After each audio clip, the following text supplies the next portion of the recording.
Something felt wrong in my own house, so I faked a vacation. While watching from across the street, my elderly neighbor approached and whispered, "Stay awake until midnight. You need to see this." When the clock struck 12, I couldn't believe what I saw. Where are you watching from today? Drop your location in the comments below and hit that like and subscribe button. Let me back up and tell you how a 62-year-old widow ended up spying on her own home like some kind of discount private investigator. 3 weeks ago, I started noticing things, little things that made my skin crawl, though I couldn't put my finger on why. It began with the coffee. I've been drinking the same brand for 15 years, Folgers Classic Roast. Nothing fancy, but suddenly it tasted different, bitter in a way that made my stomach turn. Maybe they changed the formula, I told myself, because what else could it be? Then came the headaches. Every afternoon, like clockwork, this pounding behind my eyes that made me want to crawl into bed and stay there. My doctor said it was probably stress from losing my husband Robert 8 months ago. "Grief affects everyone differently, Sarah," she said, with that sympathetic voice medical professionals perfect after decades of delivering bad news. But the strangest thing was how my children suddenly became so attentive. Jake, my 35-year-old son who usually called me twice a year, Christmas and my birthday, started showing up every few days with groceries I didn't need. "Just checking on you, Mom," he'd say, unpacking organic vegetables I'd never buy and premium steaks that cost more than my electric bill. Emma, my 32-year-old daughter, began staying overnight twice a week. "I worry about you being alone in this big house," she explained, though she'd never worried about it before Robert died. She'd arrive with her overnight bag and that fake cheerful voice she uses when she wants something. The attention felt wrong. Not loving daughter and son wrong, but vulture circling wounded prey wrong. Last Tuesday, I decided to test my suspicions. I announced over dinner, a dinner Emma had insisted on cooking, that I was thinking of taking a cruise to Alaska. You know, get out of the house, see some sights, clear my head. The reaction was immediate and telling. Emma dropped her fork. Jake's face went through about 5 different expressions before settling on forced enthusiasm. "A cruise? Mom, are you sure you're ready for that kind of trip? It's been such a difficult year." "I think it sounds wonderful," Emma chimed in quickly, shooting Jake a look I pretended not to catch. "When were you thinking of going?" "Next week. There's a last-minute deal, leaves from Seattle." They exchanged another glance. These two, who couldn't agree on pizza toppings, suddenly seemed to be having an entire conversation without words. "We could drive you to the airport," Jake offered. "Help you get settled." That night, lying in bed, I made a decision that would have sounded crazy to anyone else, but made perfect sense to me. I was going to fake this vacation and see what my loving children did while they thought I was gone. The next morning, I called my neighbor Mrs. Patterson and asked her a favor that required some explaining. "I need you to watch my house while I'm supposedly on vacation, but I'll actually be staying at the Comfort Inn on Riverside Drive." Mrs. Patterson, bless her paranoid heart, didn't even hesitate. "Something's not right with those kids of yours. I've been thinking it for weeks. Harold said I was being nosy, but a woman knows when something smells fishy. So here I was, 3 days into my fake cruise, sitting in my rented Honda Civic across the street from my own house at 11:45 p.m., wondering if I'd finally lost my mind. The house was dark except for the porch light I'd left on a timer. At exactly 11:58, Mrs. Patterson appeared beside my car like some kind of elderly ninja. I nearly jumped out of my skin. "They're here," she whispered, sliding into my passenger seat without invitation. "Been watching since 10 o'clock. Your boy Jake arrived first, then Emma about an hour later. They're moving around in there with flashlights." My heart started pounding. "Moving around doing what?" Mrs. Patterson checked her watch. 2 more minutes. You'll see." At midnight, every light in my house blazed on simultaneously. Through the windows, I could see Emma in my kitchen, wearing rubber gloves and pulling items out of cabinets. Jake was in the living room, systematically photographing everything with his phone. They moved through my house like they owned it, touching my things, examining my furniture, going through my personal belongings with the efficiency of professional appraisers.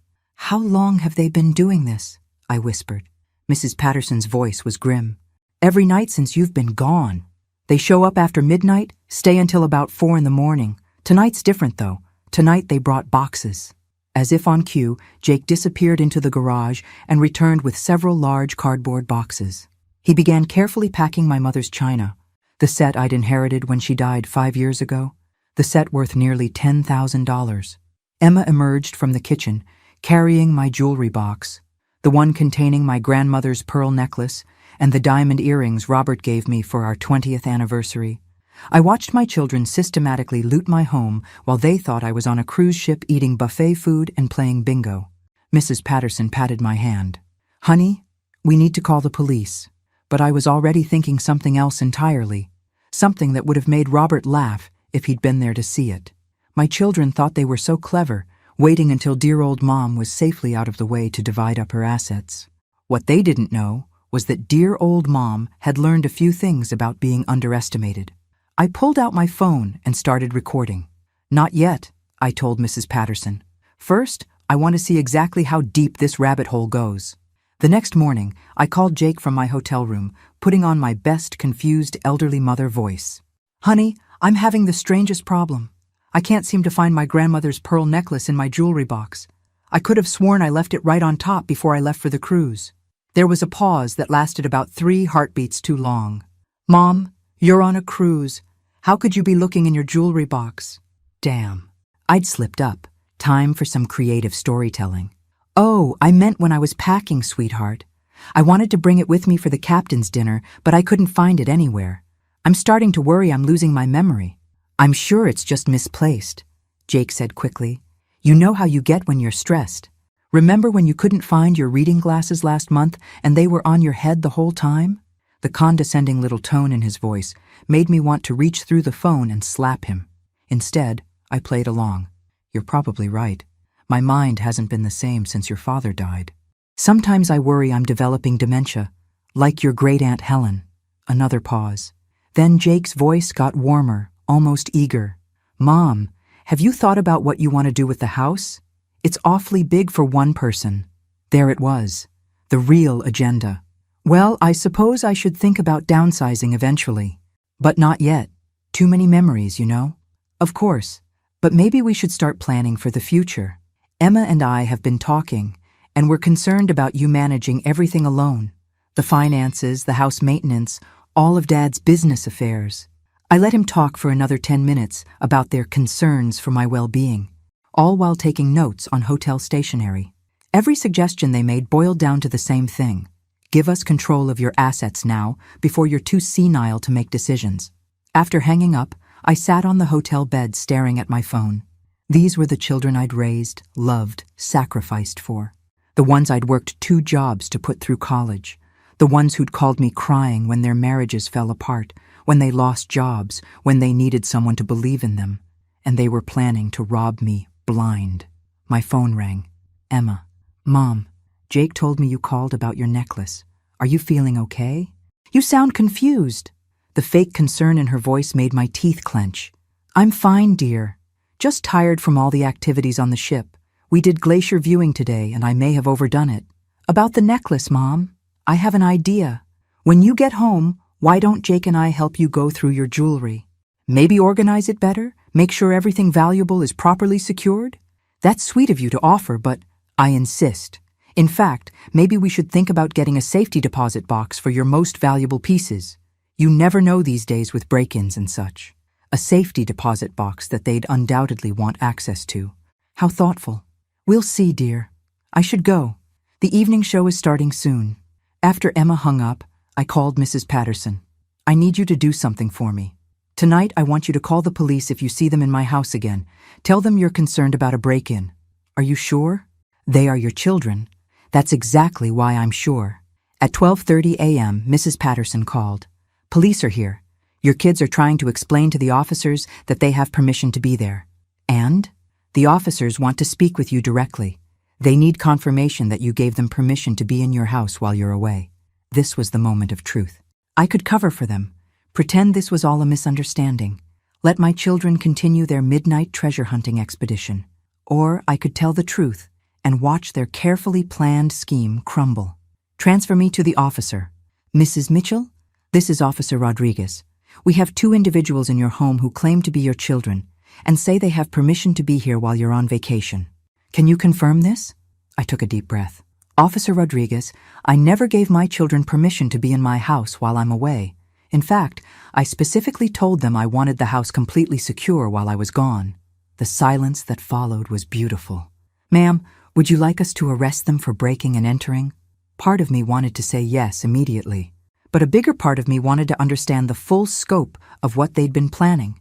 Officer Rodriguez, is it possible to ban them from the property without filing charges tonight? I'd like to speak with them when I return from my trip. We can issue a no trespass order. They won't be allowed on your property until you return and decide how you want to handle this. Perfect. 30 minutes later, Mrs. Patterson called back, cackling like a witch who'd just hexed her worst enemy. You should have seen their faces when the police told them they couldn't come back. Emma started crying and saying it was all a misunderstanding. Jake tried to argue with the officers about family rights and property access. What happened to the boxes? Confiscated as evidence, along with photos of everything they'd already taken. Honey, they had lists.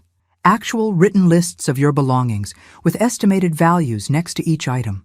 I hung up and stared at my reflection in the hotel bathroom mirror. The woman looking back at me had the same gray hair, the same wrinkles around her eyes, the same face that Jake and Emma apparently thought belonged to someone too stupid to notice when she was being robbed. But something in her expression had changed. There was a sharpness there that hadn't existed a week ago. A coldness that reminded me of my mother when she'd caught me lying about breaking her favorite vase. My children thought they were dealing with a grieving widow who'd lost her edge.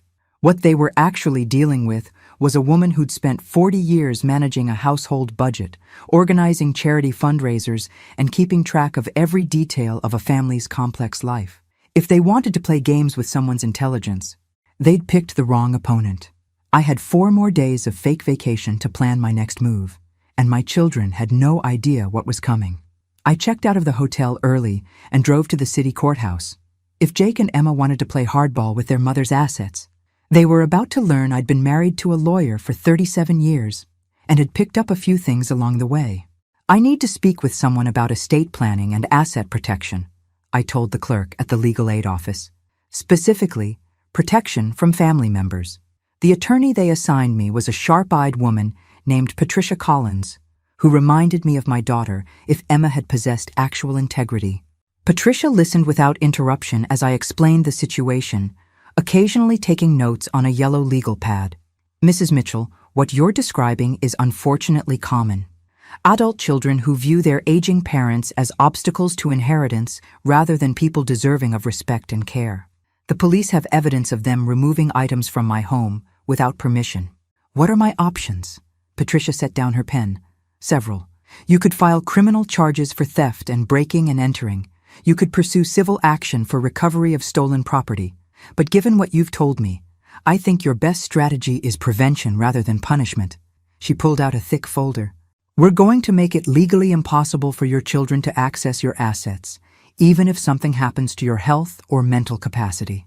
Living trust, durable power of attorney assigned to a neutral party, explicit instructions about your estate that can't be contested. 2 hours later, I walked out of the courthouse with a plan that would have impressed Robert. By the time Patricia finished restructuring my legal affairs, Jake and Emma would have as much access to my money as they did to the crown jewels. Next stop, the bank. Mrs. Mitchell, it's good to see you, said Marcus Webb, my longtime financial advisor. How can I help you today? I want to move all of my assets to accounts that require multiple forms of identification and verification for any access. I also want to establish new beneficiaries for everything. Marcus raised an eyebrow, but didn't question my request. After 30 years of managing my family's finances, he knew better than to argue with me when I'd made up my mind about something. New beneficiaries? I handed him a list I'd written on hotel stationery. My grandchildren's education funds will go directly to them when they turn 18. The house goes to St. Mary's Children's Hospital. The rest gets divided between 3 charities I've chosen. And your children? My children get $1 each, with a note explaining that this represents the exact value of the respect and loyalty they showed their mother. Marcus tried to keep his expression neutral, but I caught the slight twitch at the corner of his mouth. Very well. These changes will take a few days to process, but everything will be ironclad by the end of the week. That evening, I called Jake from the hotel. "Honey, I heard the most disturbing thing from Mrs. Patterson.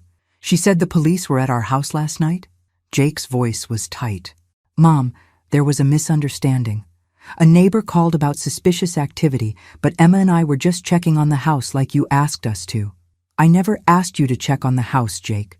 I specifically said I wanted it left alone while I was gone. You must have forgotten. You've been having those memory issues." The gaslighting was beautiful in its audacity. They weren't just stealing from me, they were trying to convince me I was losing my mind. "Memory issues? Mom, you called yesterday asking about your grandmother's necklace, but you were supposedly looking for it while you were on a cruise ship. That doesn't make sense." I let the silence stretch until it became uncomfortable. "Jake, are you suggesting I'm developing dementia?" "I'm suggesting you're under a lot of stress and maybe not thinking clearly. Emma and I are worried about you. We think you should see Dr. Morrison when you get back." Dr. Morrison, who'd known me for 15 years and would never agree that I was incompetent. Unless, of course, my children had been laying groundwork there too. That's a good idea. In fact, I think I should have a complete cognitive evaluation, just to put everyone's minds at ease. Jake's relief was audible. "That's great, Mom. Really great. We just want to make sure you're okay." After hanging up, I called Dr. Morrison's office. "This is Sarah Mitchell. I'd like to schedule a comprehensive cognitive assessment. I'm concerned my children may be questioning my mental capacity." Dr. Morrison's nurse put me through immediately. "Sarah, what's this about cognitive assessment? You were just here 2 months ago, and you were sharp as ever." "Jonathan, I need you to document my mental state thoroughly. I suspect my children are planning to have me declared incompetent." The pause that followed told me Dr. Morrison understood the implications. "Sarah, I've seen this before. Adult children who mistake inheritance anxiety for genuine concern about a parent's well-being. Come in Friday morning. I'll run every test in the book and document everything." Friday couldn't come fast enough. I drove home Thursday night, my fake cruise officially over. The house felt different when I walked in, violated somehow. Knowing that Jake and Emma had been creeping through my rooms, touching my belongings, making lists of what they wanted to steal, made every surface feel contaminated. I found the lists Mrs. Patterson had mentioned, carelessly left on my kitchen counter. Emma's handwriting detailed my jewelry collection with estimated values. Jake's list covered electronics, artwork, and collectibles. At the bottom of his list, in his distinctive scrawl, was a note that made my blood freeze. "Doctor appointment. Ask about memory issues, confusion, possible dementia signs." They hadn't been planning to wait for me to die naturally. They'd been planning to have me declared incompetent and take control of everything while I was still alive to watch them do it. My phone rang at exactly 7 a.m. Friday morning. Emma. "Mom, you're back. How was the cruise?" "Wonderful, dear. Very relaxing, though I did have some strange conversations with you and Jake while I was away." "Strange how?" "Well, you both seemed convinced I was having memory problems. I don't remember telling you I was experiencing any confusion or mental difficulties." Emma's laugh sounded forced. "Oh, you know how we worry. We just want to make sure you're taking care of yourself." Speaking of taking care of myself, I made an appointment with Dr. Morrison today for a complete cognitive evaluation. You know, to put everyone's minds at ease about my mental state. The silence lasted so long, I thought we'd been disconnected. "Emma, are you there?" "Yes, sorry. I was just..." "That's great, Mom. Really great. Jake and I could drive you if you'd like." "No need. I'm perfectly capable of driving myself to a doctor's appointment." After hanging up, I smiled at my reflection in the hallway mirror. The woman looking back at me was about to ace every cognitive test Dr. Morrison threw at her, and then she was going to show her children exactly how sharp her mind really was.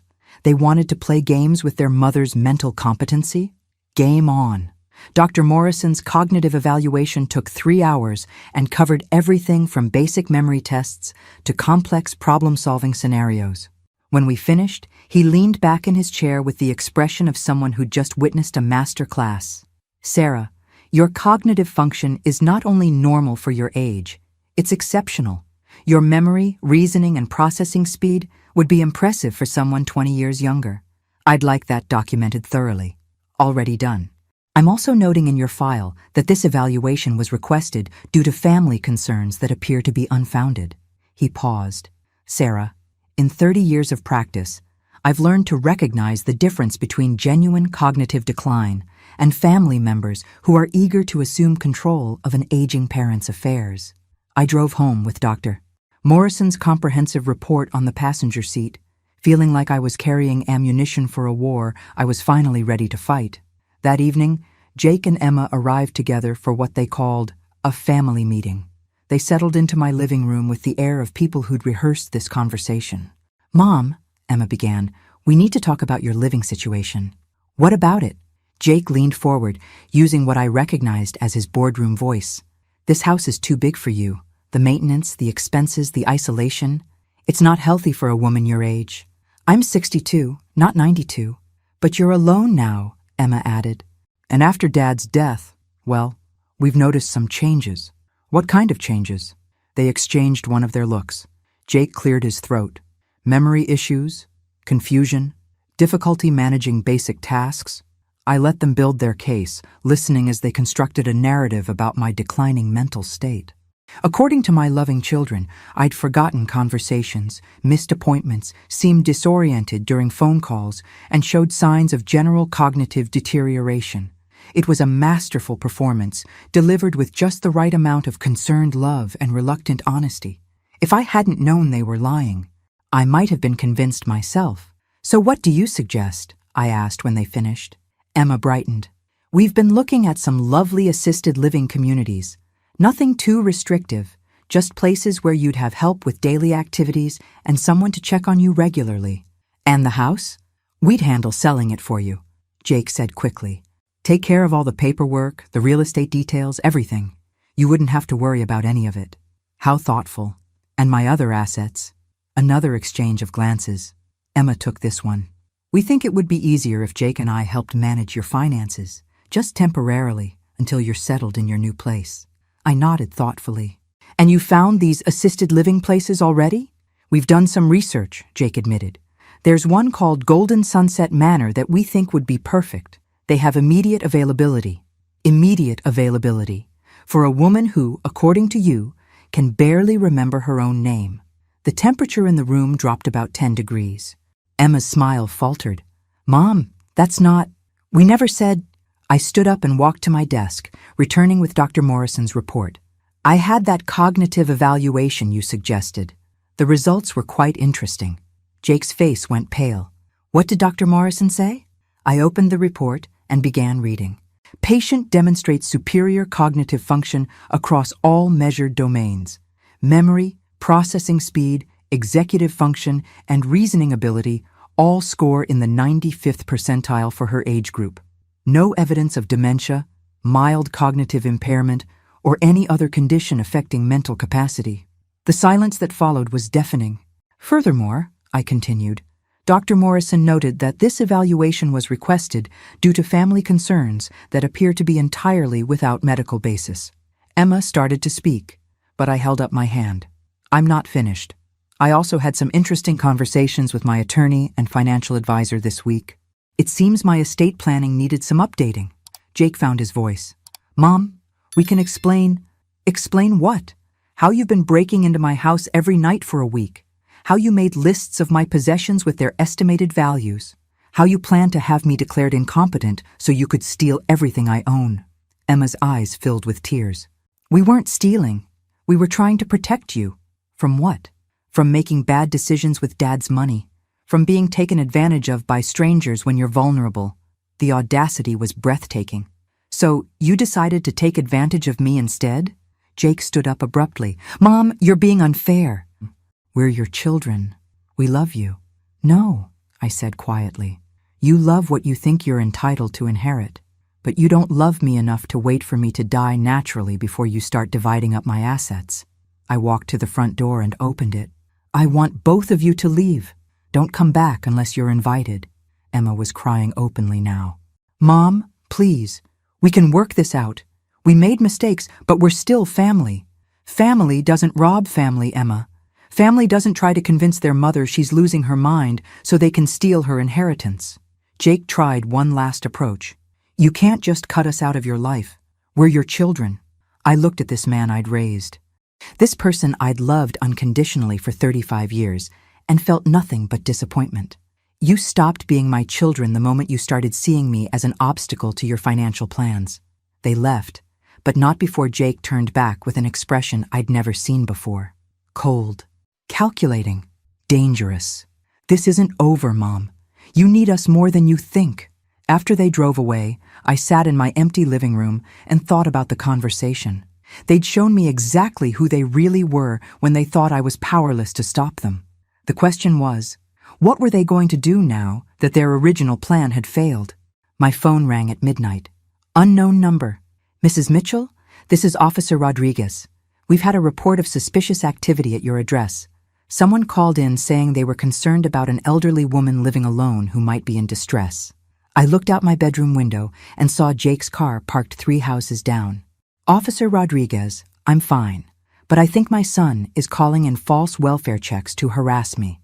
We'll need to do a wellness check since the call was made, but if this becomes a pattern, we can discuss harassment charges. 15 minutes later, 2 police officers confirmed I was alive and well. After they left, I watched Jake's car drive away and realized something important. The gloves were officially off. If my children wanted to escalate this conflict, I was ready to show them exactly what a sharp, 62-year-old woman could do when she stopped playing by the rules of parental love and started playing by the rules of war. The harassment campaign began in earnest Monday morning. First, it was Adult Protective Services calling about concerns raised by family members regarding my ability to live independently. Then the gas company, saying someone had reported a possible gas leak at my address that needed immediate inspection. By noon, I'd received visits from paramedics responding to a medical emergency, a social worker investigating reports of self-neglect, and a fire inspector checking on safety violations in my home. Each caller mentioned that the report had come from concerned family members. Jake and Emma were trying to overwhelm me with bureaucracy, hoping I'd crack under the pressure and agree to their assisted living plan just to make the harassment stop. What they didn't realize was that they were creating a paper trail that would destroy them in court. I documented every false report, every unnecessary visit, every agency that showed up at my door. By Thursday, I had enough evidence to file harassment charges that would keep them busy with lawyers for months. But I wanted more than legal victory. I wanted them to understand exactly how it felt to be betrayed by family.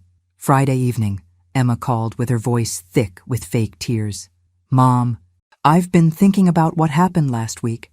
I realize we handled everything wrong. Could we try again? Maybe dinner tomorrow night? Just the 3 of us, like old times? What makes you think I want to have dinner with people who tried to steal my house? Please, one conversation.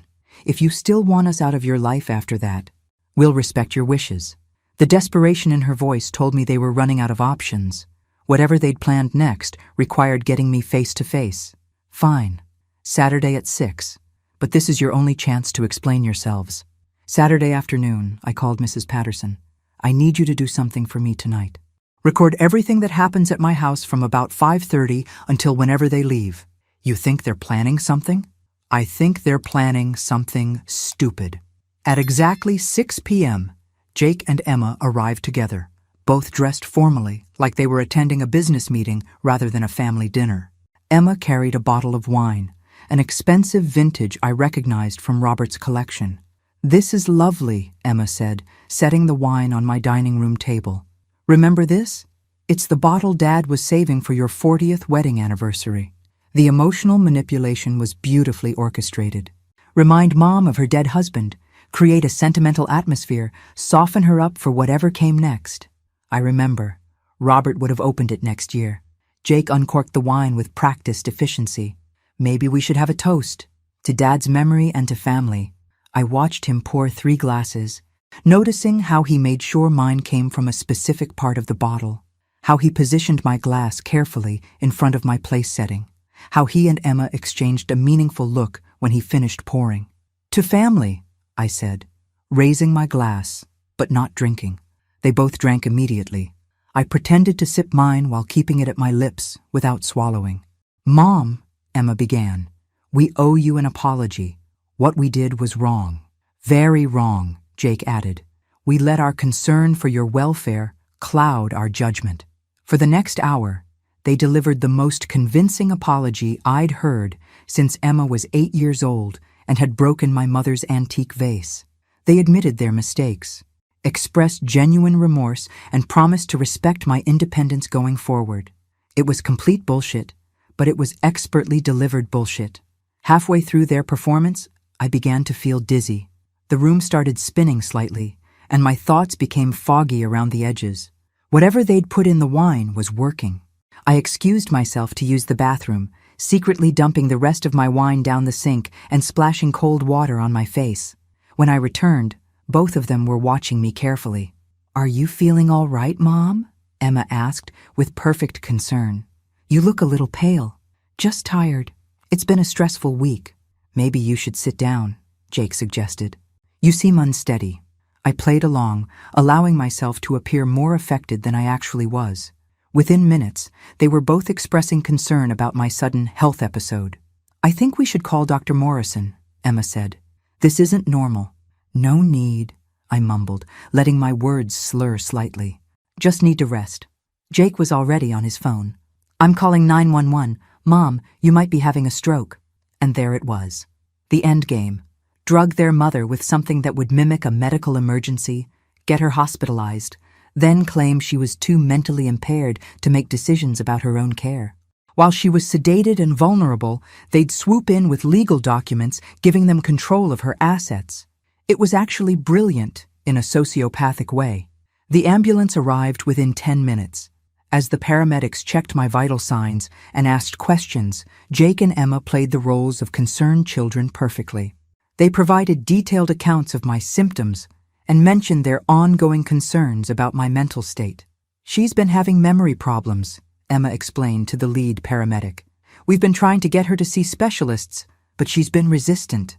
"Has she seemed confused or disoriented lately?" the paramedic asked. "Very confused," Jake confirmed. "She's been forgetting conversations, missing appointments. Sometimes she doesn't recognize familiar places." I lay on the stretcher, listening to my children systematically destroy my reputation with a pack of lies, and felt something inside me turn to ice. This wasn't just theft. This was elaborate, premeditated abuse designed to strip me of my dignity, my autonomy, and my identity. At the hospital, I was admitted for observation while they ran tests to determine what had caused my episode. Jake and Emma maintained their vigil by my bedside, playing the devoted children for every nurse and doctor who entered the room. Around midnight, when they thought I was sleeping, I heard them talking quietly in the hallway. "The blood tests will show the sedative," Emma whispered. "How do we explain that?" "We don't," Jake replied. "We stick to the story that she's been having episodes like this for weeks. Memory problems, confusion, disorientation. By the time the doctors finish evaluating her mental state, we'll have enough evidence for a competency hearing.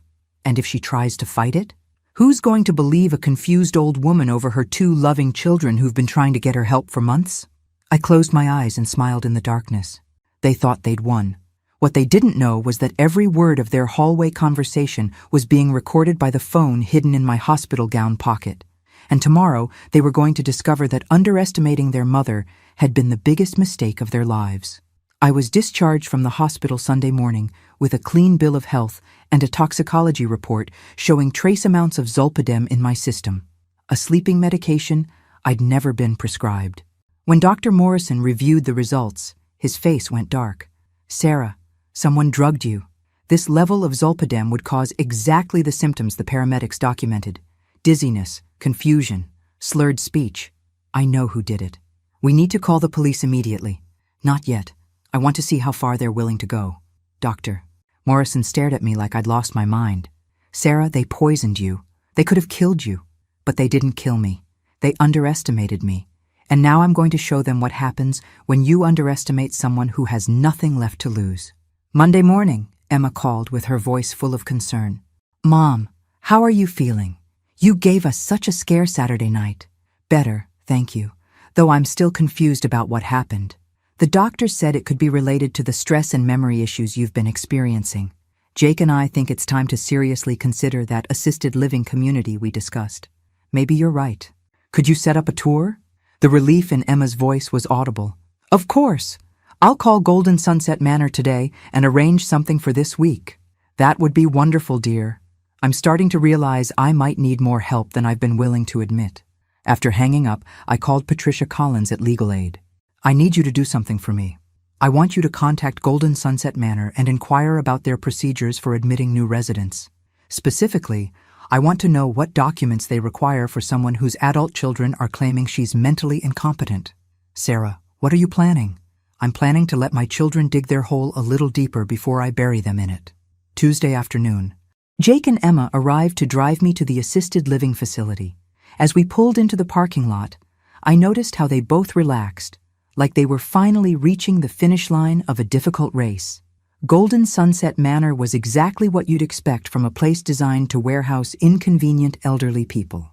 Beige walls, fluorescent lighting, and the smell of industrial disinfectant masquerading as cleanliness.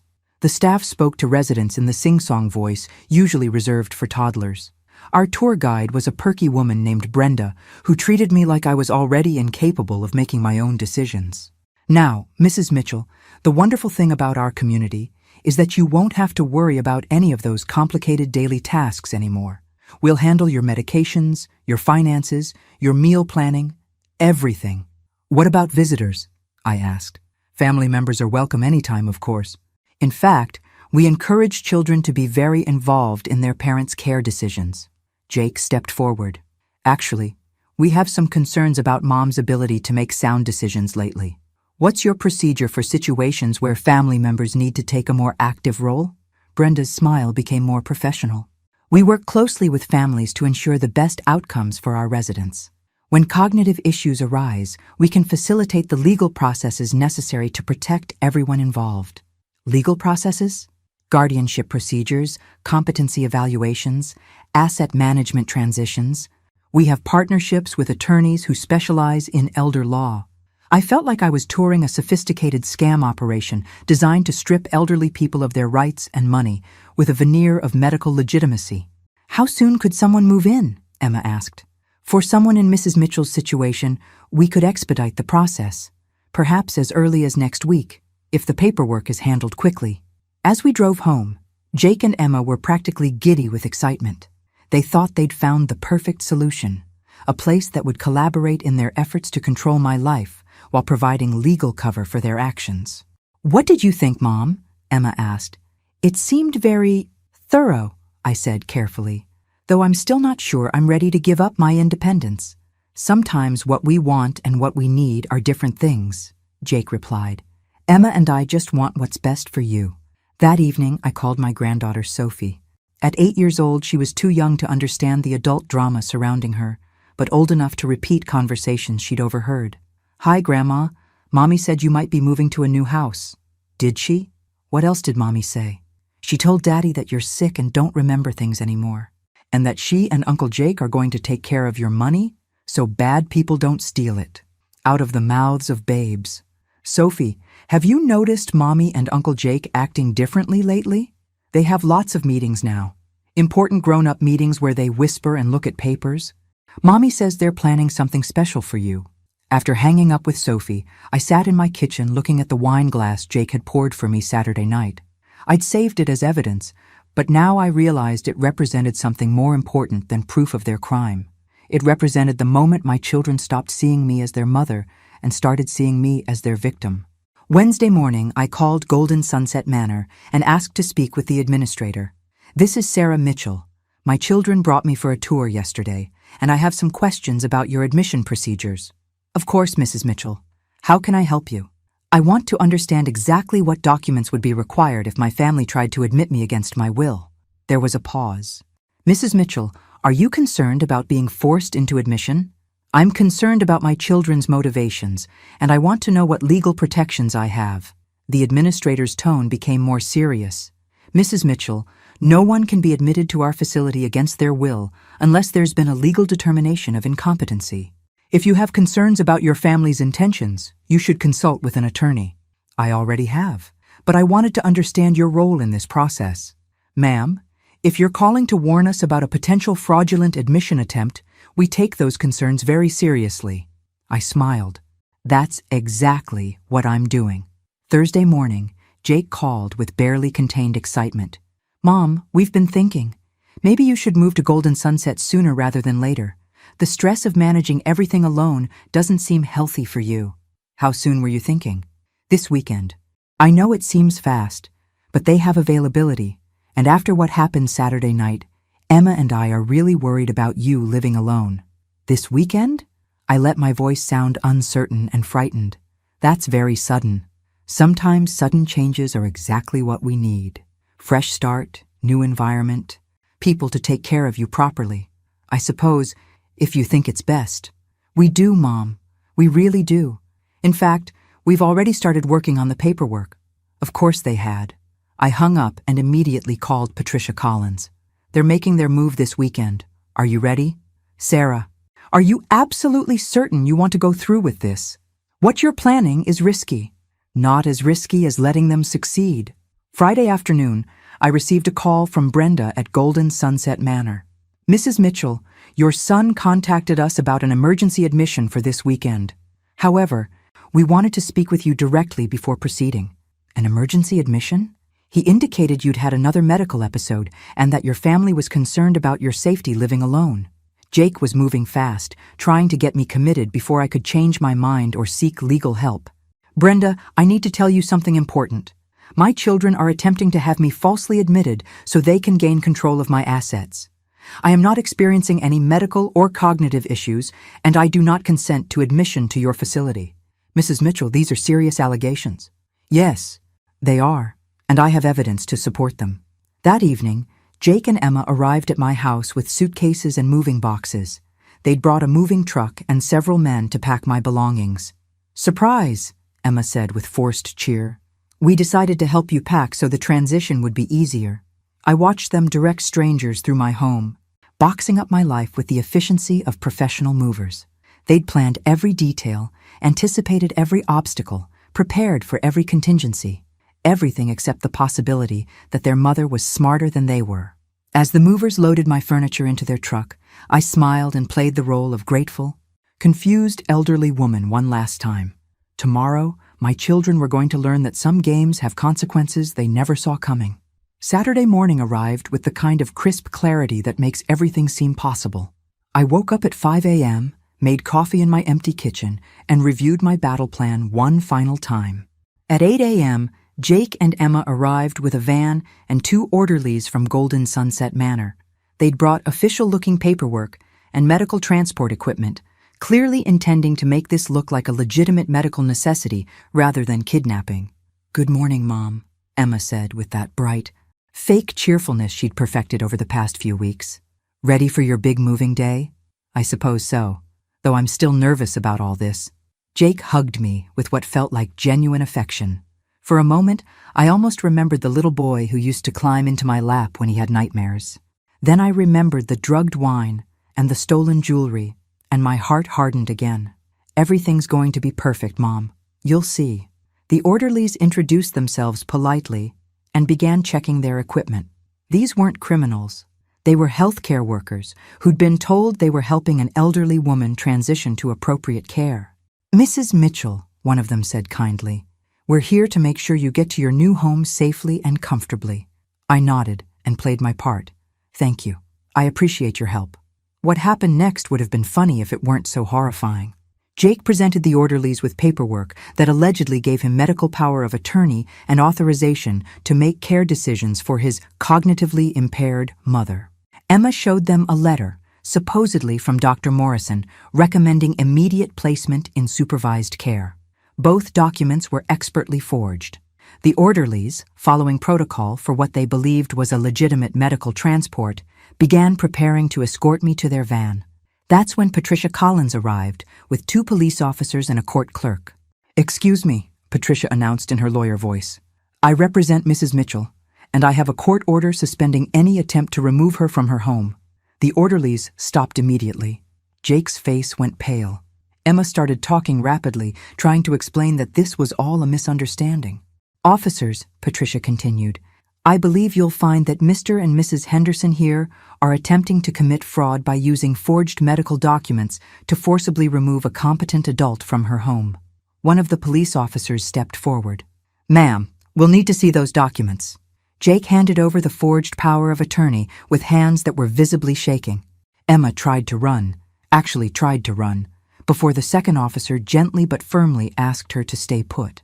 The court clerk examined the documents with the eye of someone who'd seen every type of fraud imaginable. These are forgeries, she announced.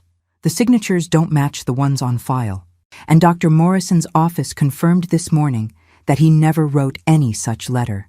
I watched my children's carefully constructed plan crumble in real time. The orderlies, realizing they'd been duped, immediately distanced themselves from the situation. The paperwork was confiscated as evidence, and Jake and Emma found themselves under arrest for fraud, forgery, and attempted kidnapping. But I wasn't finished yet. Officers, I said calmly, there's something else you should know. I have recordings of my children discussing their plan to drug me and steal my assets. I pulled out my phone and played the hospital hallway conversation I'd recorded. Jake and Emma's voices filled my living room, discussing how they'd planned to destroy my reputation and take control of my finances. The second arrest was for elder abuse and conspiracy. As they loaded my children into police cars, Emma turned to me with tears streaming down her face. Mom, please. We're your family. You can't do this to us. I looked at this woman I'd raised, this person I'd loved unconditionally for 32 years, and felt nothing but disappointment. You stopped being my family the moment you decided I was worth more to you dead than alive. Jake said nothing.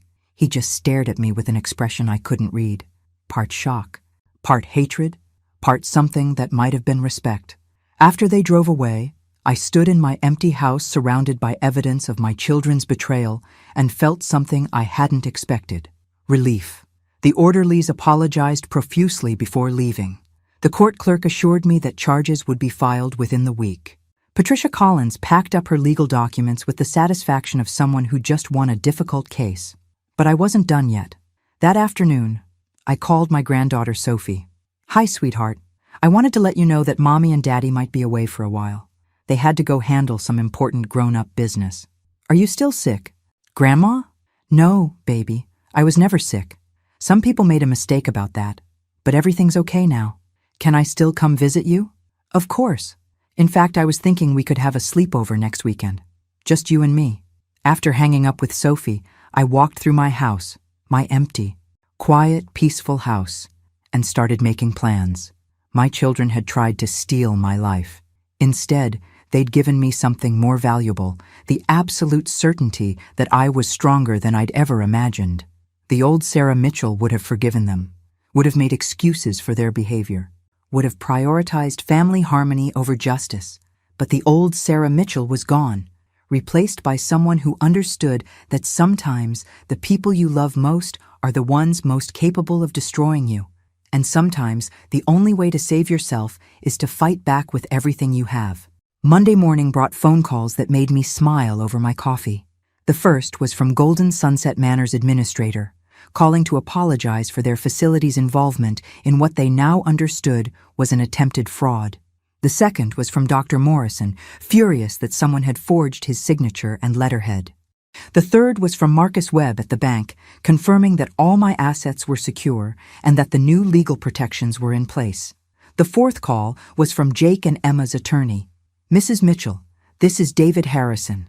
I represent your son and daughter regarding the charges filed this weekend. How can I help you? Mr. Harrison? My clients would like to meet with you to discuss a resolution to this situation. I almost laughed. Even now, facing fraud and elder abuse charges, they thought they could negotiate their way out of the consequences. What kind of resolution? They're prepared to make restitution for any property that was removed from your home without permission. They're also willing to seek counseling for family communication issues. As if trying to drug their mother and steal her house was a simple misunderstanding. Mr. Harrison, your clients attempted to have me forcibly committed to steal my assets. They drugged me with prescription medication. They forged legal documents. These aren't communication issues. These are felonies. Mrs. Mitchell, I understand you're upset, but destroying your children's lives won't help anyone. They're both facing serious jail time. Emma could lose her teaching license. Jake could lose his business. They should have considered those consequences before they decided to commit crimes against their mother. Is there anything that might convince you to consider a plea agreement? I thought about it for exactly 2 seconds. Mr. Harrison, the only thing that would convince me to show my children mercy is if they could explain why they thought I deserved what they did to me. I don't understand. Neither do I. And until I do, I have no interest in plea agreements. Tuesday afternoon, Patricia Collins called with news I'd been expecting. Sarah, Jake, and Emma want to see you. They're asking for a meeting at the county jail. Both of them? Together. Their attorney says they want to apologize and explain their actions. I considered this. Part of me wanted to refuse, to let them sit in jail wondering if their mother would ever speak to them again. But a bigger part of me needed to understand how the children I'd raised had become people capable of such elaborate cruelty. Set it up. Wednesday morning, I walked into the county jail's visiting room wearing the navy blue dress I'd worn to Robert's funeral. I wanted Jake and Emma to see exactly who they'd been dealing with. Not a confused elderly woman, but a person who deserved their respect. They looked terrible. Emma's eyes were red from crying, her hair unwashed, her usual perfect appearance completely shattered. Jake looked like he hadn't slept in days, his expensive suit replaced by an orange jumpsuit that made him look smaller and younger than his 35 years. "Mom," Emma started, her voice breaking. "Thank you for coming." I sat down across from them and waited. If they wanted to explain themselves, they could do it without my help. Jake cleared his throat. "We know what we did was wrong." "Do you?" "Because your lawyer seems to think this was a communication problem." "It wasn't a communication problem," Emma said quickly. We were scared." "Scared of what?" They exchanged one of their looks, but this time it was full of shame rather than conspiracy. "After Dad died," Jake began, "we started thinking about what would happen to you. The house, the money, everything he'd worked for." "And?" Emma leaned forward. "We were scared you'd get remarried, or that some con artist would convince you to change your will. We've seen it happen to other families." I stared at them. "So you decided to con me yourselves?" "We decided to protect the family assets," Jake said, then winced at how that sounded. We thought if we could just manage things for you, make sure everything stayed in the family. You thought you could steal from me for my own good." "It wasn't supposed to be stealing," Emma insisted. "We were going to take care of you. You would have had everything you needed, everything except my freedom, my dignity, and my right to make my own decisions." The silence stretched until it became unbearable. Finally, Jake spoke. "Mom, we know we fucked up. We know we hurt you, but we never wanted to hurt you." "Then explain the drugged wine. Explain the forged documents. Explain how you plan to have me declared incompetent." Emma started crying again.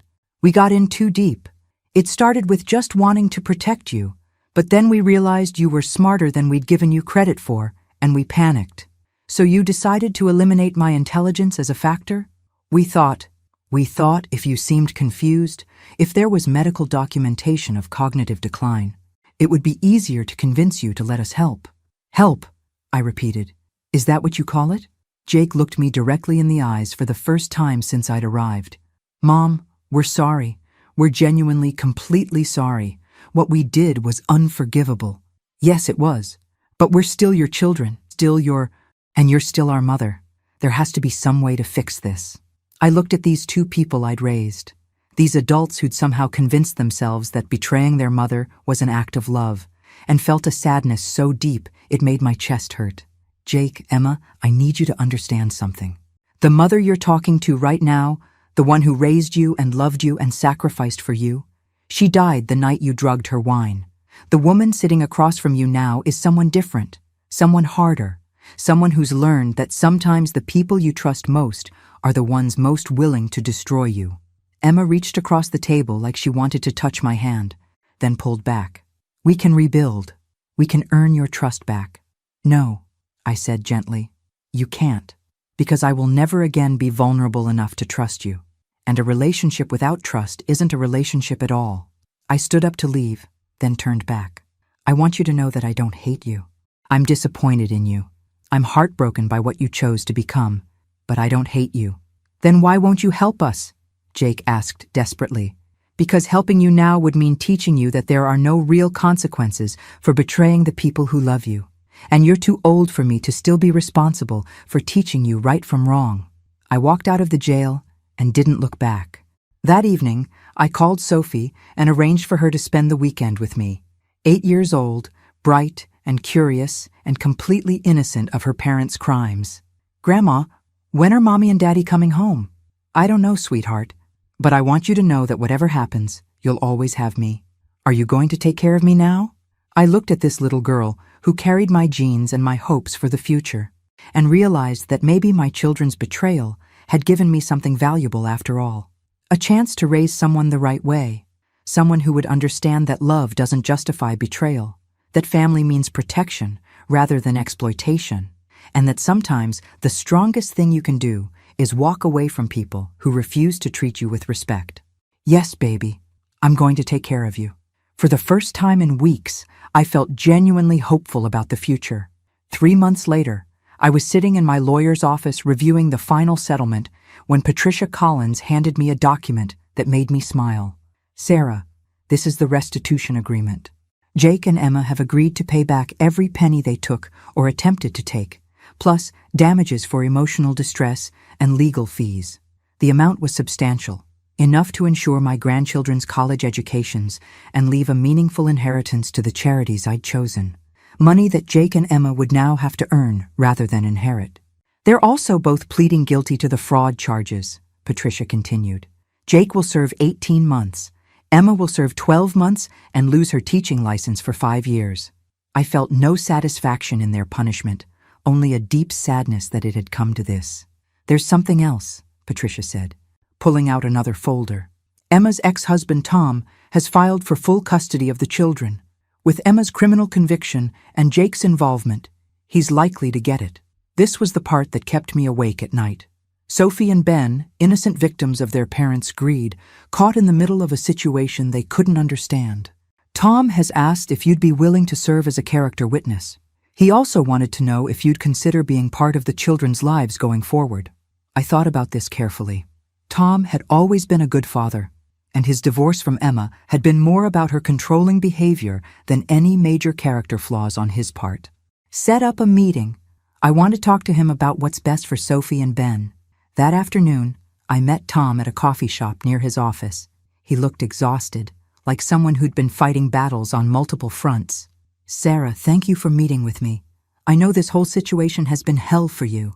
How are the children handling it? As well as can be expected.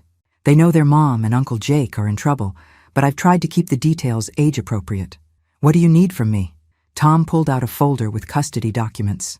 Emma's trying to fight the custody change.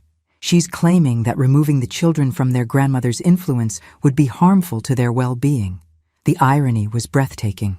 Emma wanted to use her relationship with me to keep her children, even after she'd tried to destroy my life. What's your position on my relationship with Sophie and Ben? I want them to know their grandmother. You've always been good to them, and they adore you. But I also want them to understand that actions have consequences, even when family members make bad choices. I studied Tom's face, looking for hidden agendas or manipulation. I found none, just a father trying to protect his children from the chaos their mother had created. Tom, I'll testify that you're a good father, and that the children would be better off in your custody. But I want to be clear about something. If you try to use me as a weapon against Emma or restrict my access to my grandchildren for any reason other than their well-being, this support stops immediately. Understood. And Sarah, I'm sorry about what Jake and Emma did to you. It was wrong and it was stupid, and they're going to regret it for the rest of their lives. They already do. The custody hearing was scheduled for the following month. In the meantime, I spent time with Sophie and Ben, taking them to parks and museums and trying to give them some stability in the chaos their world had become. Grandma, Sophie asked one afternoon while we were feeding ducks at the park, why can't I see Mommy anymore? I'd been dreading this question, but I'd prepared an answer that was honest without being cruel. Mommy made some very bad choices that hurt people. Now she has to face the consequences of those choices. But that doesn't change how much she loves you. Did she hurt you? Yes, sweetheart. She did. Are you mad at her? I thought about this carefully. I'm disappointed in her, and I'm sad that she chose to do things that hurt our family. But mad? Not anymore. Being mad takes too much energy, and I'd rather use my energy taking care of you and your brother. Sophie considered this with the seriousness of an 8-year-old processing adult concepts. Will she get better? I hope so, but that's up to her. The custody hearing went exactly as Tom and I had predicted. Emma's attorney tried to argue that separating the children from their extended family would cause additional trauma, but the judge wasn't impressed by the woman who'd tried to defraud her own mother, claiming to prioritize family relationships. Tom was awarded full custody.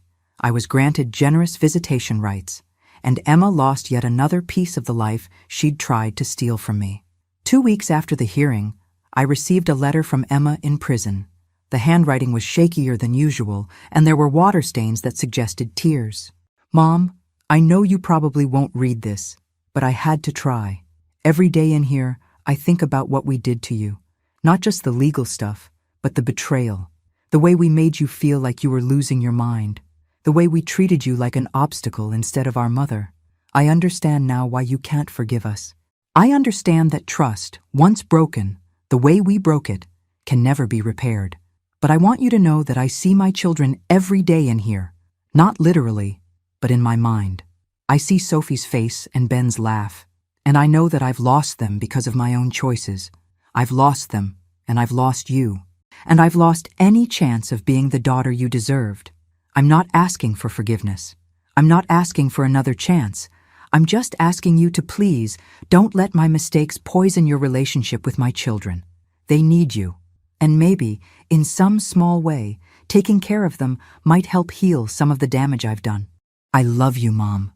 I know I have no right to say that anymore, but it's true. Emma. I read the letter 3 times, then put it in a box with all the other documents from this nightmare. Emma was right about one thing.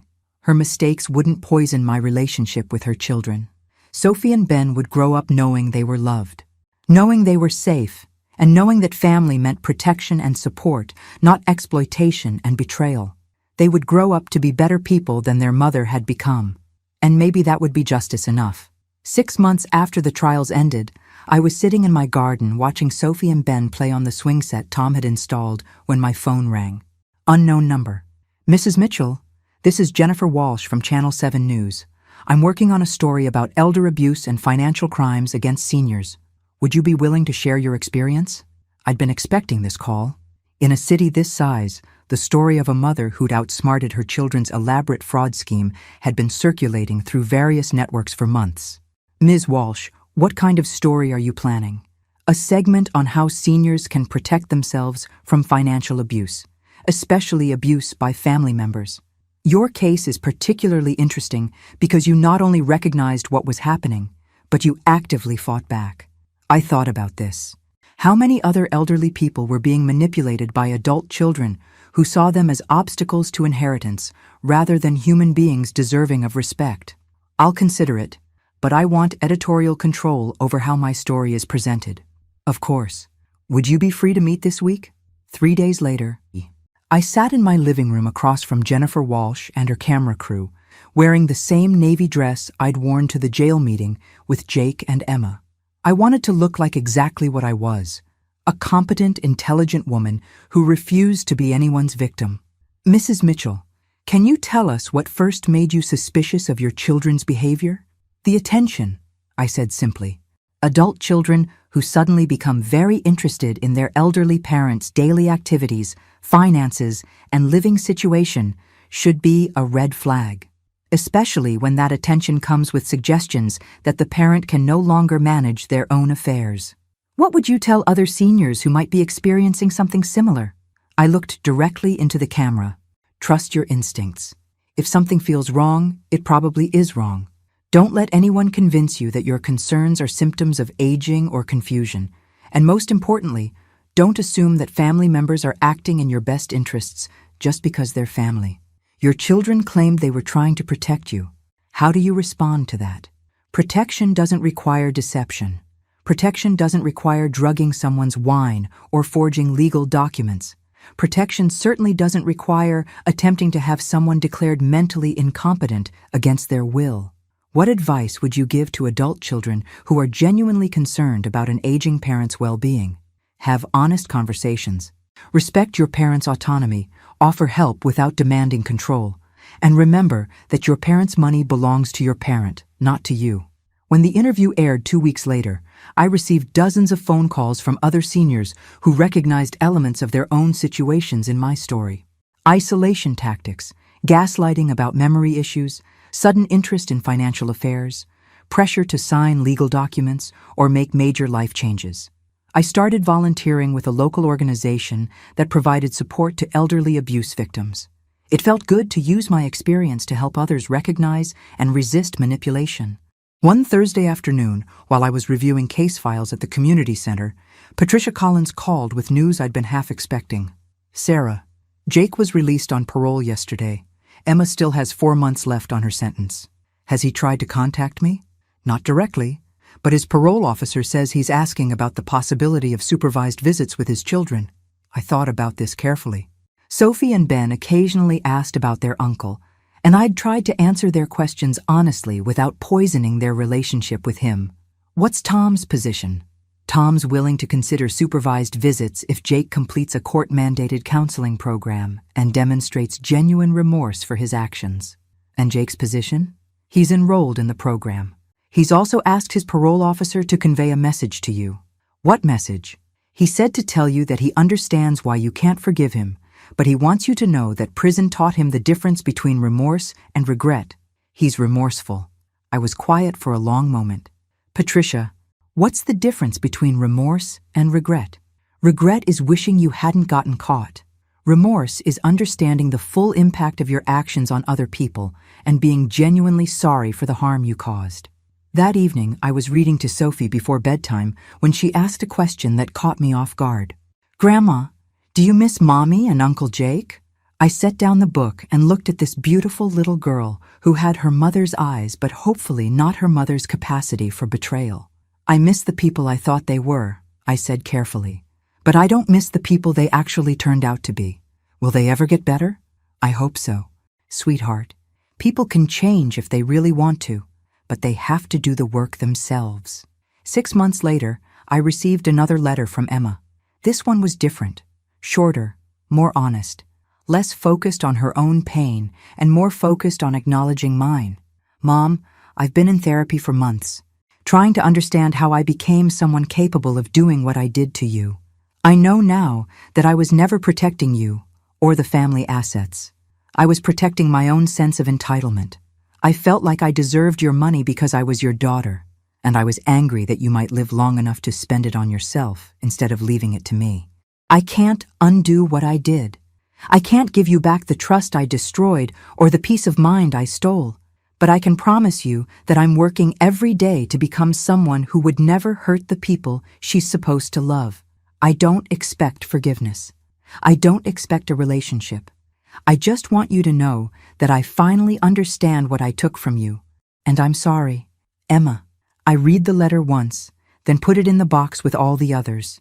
That afternoon, I sat in my garden watching my grandchildren play and thought about the conversation I'd had with Mrs. Patterson the night this all began. She told me to trust my instincts, to pay attention when something felt wrong. The best advice I'd ever received. At 63, I'd learned that sometimes the people you love most are the ones most capable of destroying you.